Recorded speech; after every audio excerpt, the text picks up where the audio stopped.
Good evening, YouTube. Hardball Crazy coming back with a video. Derek here with a mail day I've been looking forward to after I purchased it.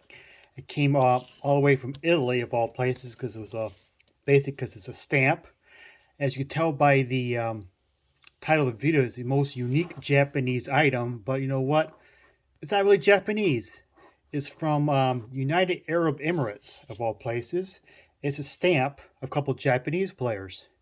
The 86 sport flicks, sport flicks of the 80s and into the early 90s technology. Well, this is from 72 with the sport flick technology. This is 72 Anjman Manama stamps, which is a part of the United Arab Emirates. It's like 8 stamp set. I don't know how this is used as a stamp, but this is a stamp, so it says. And each stamp has different players depicted on it. 4 Japanese players, including right there, Sadaru O. Right there, Sadaru O. Shigeo Nagashima's in the set. Hall of Fame catcher Nomura's in the set. Hall of Famer Isaya Harimoto is in the set. And there's 4 American duo stamps too. It includes Hall of Famers William McCovey, Tom Seaver, Reggie Jackson. All have stamps. Bill Freehan, and Mike Cuellar's ones, like the non Hall of Famer. And there's a special also stamp of one Babe Ruth and the rest of Murderers Row. The stamp. This is a pretty basic card stamp that I've been paying $10 or so plus shipping, I think. So they're not super expensive, but they say the Yankees one, the Murderers Row, is kind of expensive, but I saw them readily available on eBay. So why did I pick up this unique stamp? How did I figure out about this unique stamp? I said this one is Sadaru, right? Trying to figure out Sadaru O, but I wanted this gentleman here. Who is that? It is Yutaka Inatsu. This is 79 TCMA Japanese sets, American set of Japanese stars from 79. And it's heavy laden with American players, as most notably star U.S. players Leon and Leron Lee. Leon Lee is Derek Lee's father. And I think Leon Lee was the movie Mr. Baseball is loosely based out of, and he was part of the consultants of the movie, I guess. But Yutaka Inatsu is quite the life story in itself. I wanted a card of him, a Japanese card of him.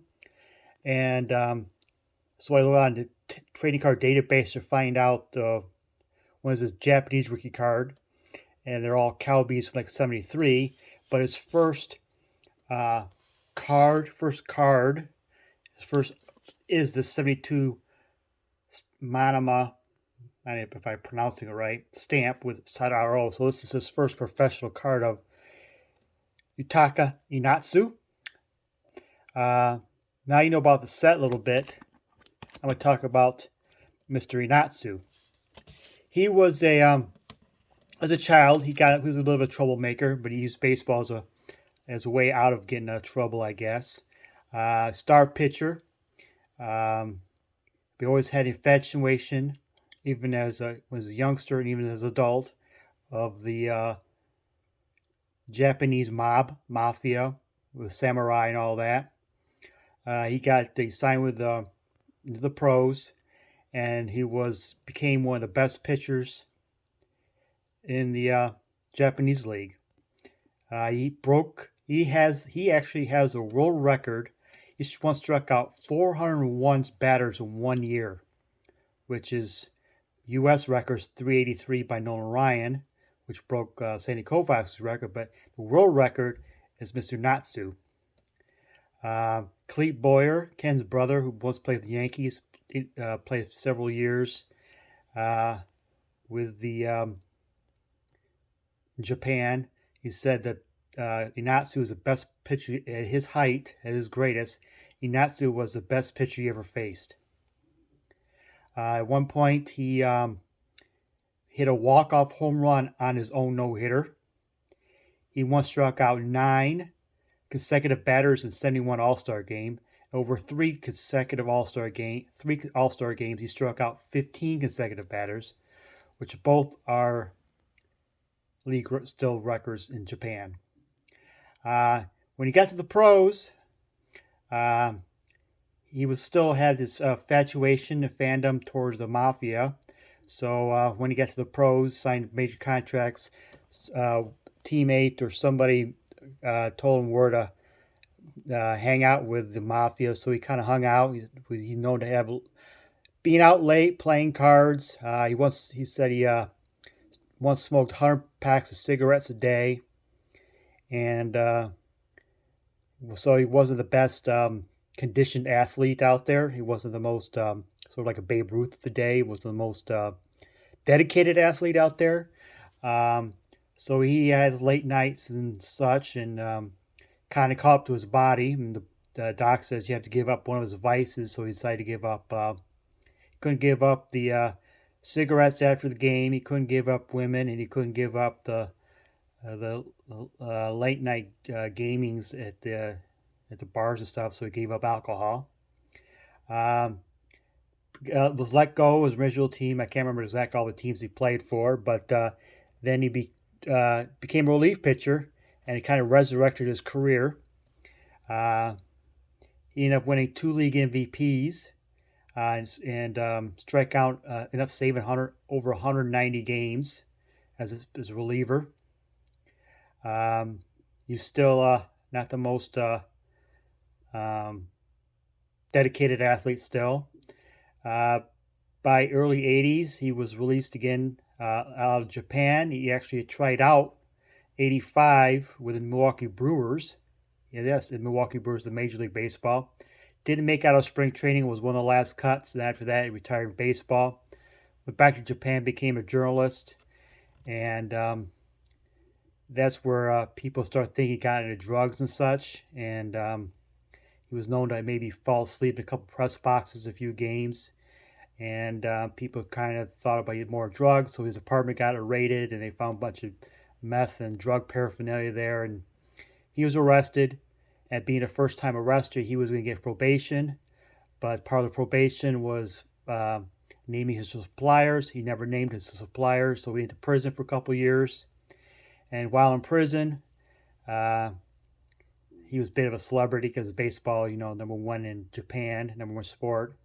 He kind of mentally replayed all his games in his head, and once he got released from prison, never naming a supplier, he decided to rededicate himself, and that's what he did. He threw out all his old trophies and diaries and journals from baseball and started anew, became a broadcaster, which he is today, and is much more loved as is. So this is the career of Yutaka Inatsu, and his 401 strikeouts. Obviously, it's still the world record for strikeouts in a year. And if you read his bio, you might see something about he's linked to the Black Mist scandal, which is basically the biggest baseball scandal in Japanese baseball history. I think it kind of overtakes the Black Sox scandal here in the U.S., but the only thing the Black Sox has is actually the World Series. The Black Mist scandal is a little more far-reaching within baseball and other sports. I'll leave a link down below to a YouTube video. Tells it's a 20-minute video. It gives the history of the Black Mist scandal, and it's great, interesting knowledge there. Interesting watch if you want to learn more about Japanese baseball history. Inatsu was only,